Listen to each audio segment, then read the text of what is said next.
Side खबरों के लिए सब्सक्राइब करें फ्लेम मीडिया और उसके बाद बेल आइकन को प्रेस करें ताकि सबसे पहले आपको मिले एक्सक्लूसिव खबरें।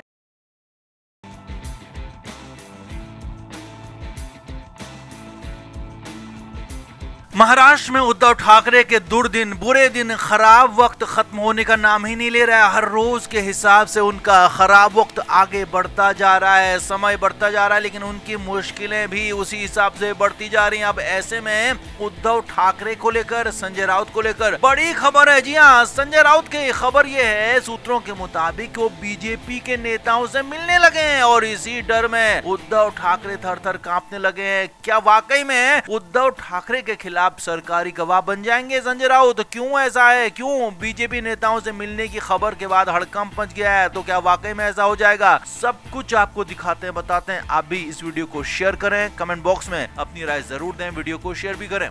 तो उद्धव ठाकरे महाराष्ट्र में विधानसभा चुनाव हारने के बाद से ही परेशान हैं, हैरान हैं। उद्धव ठाकरे को समझ नहीं आ रहा कि पार्टी को आगे बढ़ाएं तो कैसे बढ़ाएं, पार्टी के नेताओं को एकजुट रखें तो कैसे रखें, और पार्टी के सांसदों को, विधायकों को दूसरी पार्टियों में ना जाने दें तो वो कैसे करें। और इस बीच दूसरी तरफ उद्धव ठाकरे के लिए संजय राउत कोर्ट में खाज की तरह काम कर रहे हैं। जी हाँ, संजय राउत कहाँ तो उद्धव ठाकरे का उन्हें साथ देना चाहिए था, और कहाँ संजय राउत उद्धव ठाकरे के लिए ही मुश्किलें बने हुए हैं। अब इधर सूत्रों के मुताबिक बड़ी खबर यह है कि संजय राउत अपने घर पर कुछ बीजेपी के नेताओं से मिले हैं, या कहें कि कुछ मैसेंजर से मिले हैं। अब ये कौन है, कैसे हैं, वो भी आपको बताते हैं। असल में खबरें लगातार आ रही हैं कि उद्धव ठाकरे से संजय राउत नाराज हैं, कई बातों को लेकर नाराज हैं। तो इधर उद्धव ठाकरे से जब नाराजगी के बीच में संजय राउत कुछ बीजेपी के नेताओं से मिले हैं, ऐसी खबर सूत्रों के हवाले से आ रही है। अब ये मुलाकात ऐसे ही नहीं है, सामान्य नहीं है। जी हाँ, उद्धव ठाकरे को लेकर हमेशा ही बीजेपी आरोप लगाती रही कि उन्होंने अपने मुख्यमंत्री के काल में कई सारे घोटाले के, यहाँ तक कि कोविड में खिचड़ी घोटाले तक का आरोप भी बीजेपी लगाती रही है। तो ऐसे में क्या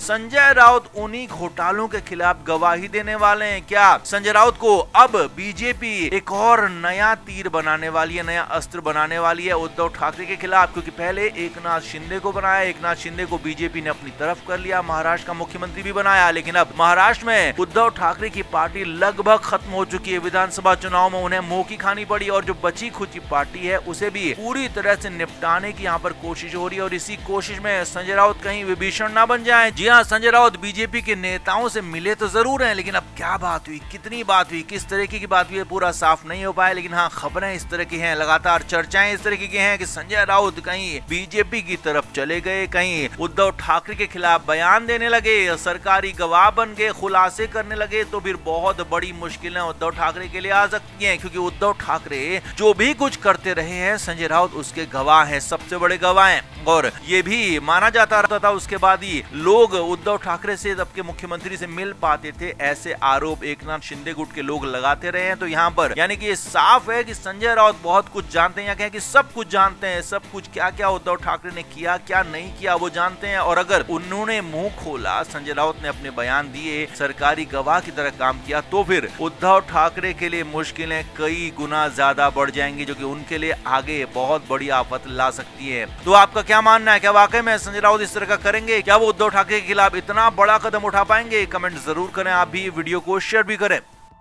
तो महाराष्ट्र की राजनीति लगातार करवट बदल रही है, पलटी खा रही है, क्योंकि विधानसभा चुनाव में शिवसेना यूबीटी को बुरी करारी हार मिली। तो उसके बाद उद्धव ठाकरे के लिए अपनी पार्टी को बचाना, अपने लोगों को, नेताओं को बचाना मुश्किल हो रहा है। और उधर संजय राउत अपनी अलग ही राग में आलाप रहे हैं, संजय राउत अलग ही रास्ते पर चल रहे हैं, और एक तरह से उद्धव ठाकरे के सामने संजय राउत खड़े हो गए हैं, बिल्कुल चट्टान की तरह। और एक तरह से संजय राउत अपनी मनमानी पार्टी के अंदर करने की कोशिश कर रहे हैं, लगातार अपने फैसलों को मनवाने की कोशिश कर रहे हैं। तो इसी बीच जब मातोश्री में गुरुवार को मीटिंग हुई, तो उस मीटिंग में संजय राउत के साथ काफी कुछ किया गया। जी हाँ, ये खबर सूत्रों के हवाले से आई थी कि मीटिंग में संजय राउत काफी कुछ बोल रहे थे, अपनी तरफ से ऐसे बातें बता रहे थे, ऐसे फैसले लेने की कोशिश कर रहे थे जो कि उद्धव ठाकरे को पसंद नहीं थे। तो उसके बाद खबर यहाँ तक थी कि संजय राउत को मीटिंग से बाहर किया गया और अकेले कमरे में जाकर छोड़ दिया गया। जी हाँ, एक अकेले कमरे में संजय राउत को बंद किया गया, ऐसी खबरें आ रही थी। तो अब बड़ी खबर यह है कि जब मीटिंग मीटिंग मातोश्री वाली खत्म हुई। संजय राउत अपने घर पहुंचे तो उसके बाद संजय राउत खुद ही अकेले कमरे में चले गए। जी हाँ, सूत्रों के मुताबिक संजय राउत अपने घर वालों से भी बात नहीं कर रहे हैं। उनके भाई उनसे मिलने आए लेकिन संजय राउत ने मिलने से इनकार कर दिया। संजय राउत के कुछ करीबी लोग भी उनसे मिलने आए, उनके कुछ समर्थक भी मिलने आए, लेकिन संजय राउत ने किसी से भी मिलने से इनकार कर दिया और किसी से भी मिलने से साफ साफ मना कर दिया। यही नहीं, संजय राउत अकेले कमरे में, अंधेरे कमरे में, जी हाँ, बंद कर खुद को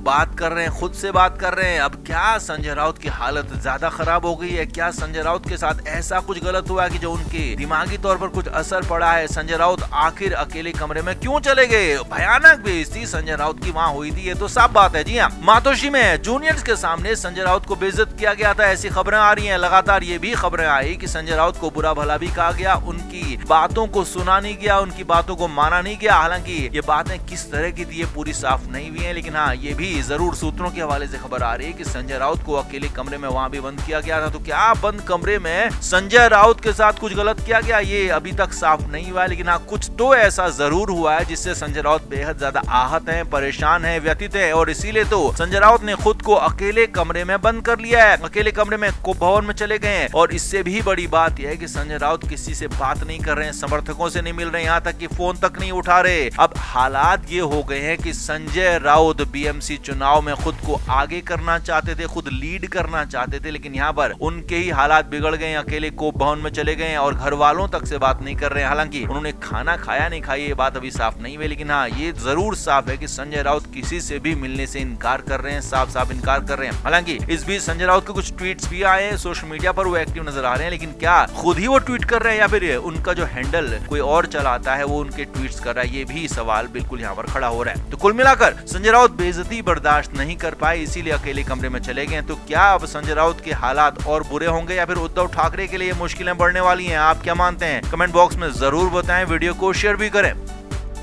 तो महाराष्ट्र में विधानसभा चुनाव में करारी हार के बाद अब बीएमसी चुनाव उद्धव ठाकरे के लिए करो या मरो की कंडीशन है, क्योंकि अगर बीएमसी चुनाव में भी उद्धव ठाकरे को मुंह की खाने की मिलती है तो फिर उसके बाद उद्धव ठाकरे की पार्टी लगभग खत्म मान ली जाएगी, उनके हाथ में आगे कुछ भी नहीं होगा। इसीलिए हर हाल में बीएमसी चुनाव उद्धव ठाकरे जीतना चाहते हैं। अब इसके लिए लगातार कोशिशें कर रहे हैं, अपनी शाखाओं को एक्टिव कर रहे हैं। मुंबई में जितने वार्ड है बीएमसी के उतनी शाखाएं मुंबई में मौजूद है, तो उन सभी शाखाओं को फिर से एक्टिव किया जा रहा है। उनके साथ फिर से उद्धव ठाकरे मीटिंग कर रहे हैं, लगातार स्ट्रेटेजी बना रहे हैं। अब इधर लगातार मातोश्री में मीटिंग का दौर चल रहा है और ये मीटिंग का दौर 26 दिसंबर से ही शुरू हो गया था और 29 दिसंबर तक चलने वाला है, जिसमें हर विधानसभा के हिसाब से यहाँ पर उद्धव ठाकरे समीक्षा बैठक कर रहे हैं। 26 दिसंबर को बोरीवली, दहिसर, मागाठाणे और डिंडोसी के अलावा कांदीवली और मलाड विधानसभा के लिए भी यहाँ पर समीक्षा बैठक हुई और इसी बैठक में हंगामा हो गया, बवाल हो गया। जी हाँ, उद्धव ठाकरे की इस मीटिंग में इन विधानसभा क्षेत्रों के नेता तो मौजूद थे, साथ ही साथ बीएमसी के संभावित उम्मीदवार भी मौजूद थे। तो वहां पर संजय राउत खुद को ज्यादा समझने की कोशिश करने लगे, संजय राउत पार्टी को कंट्रोल करने की कोशिश करने लगे और नेताओं से, वहां आए कार्यकर्ताओं से अलग तरीके से बात करने लगे।